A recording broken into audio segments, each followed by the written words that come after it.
You know why they told us, don't go into Rafah?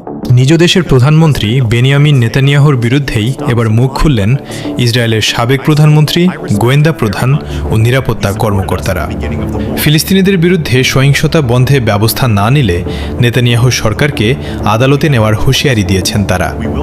অধিকৃত পশ্চিম তীরে ফিলিস্তিনিদের বিরুদ্ধে চলমান সহিংসতা ও কথিত ইহুদি সন্ত্রাসবাদ নিয়ে ইসরায়েলের রাজনৈতিক ও নিরাপত্তা অঙ্গনে নতুন বিতর্কের সৃষ্টি হয়েছে।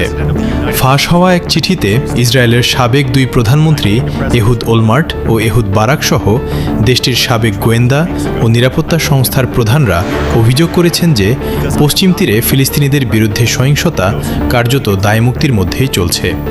চিঠিতে হত্যা, অগ্নিসংযোগ, লুটপাট, যৌন নিপীড়ন এবং সম্পত্তি ধ্বংসের মতো অভিযোগ তুলে ধরে বলা হয়েছে এসব কর্মকাণ্ড ইসরায়েলি ও আন্তর্জাতিক আইন লঙ্ঘন করছে এবং দেশটির আন্তর্জাতিক অবস্থানকে ক্ষতিগ্রস্ত করছে।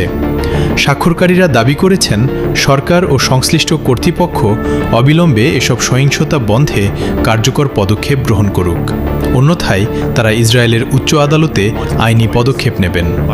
চিঠিতে প্রধানমন্ত্রী বেঞ্জামিন নেতানিয়াহু এবং তার কট্টর ডানপন্থী জোটের বিরুদ্ধে ফিলিস্তিনিদের ওপর হামলার পরিবেশ সৃষ্টি করার অভিযোগও আনা হয়েছে।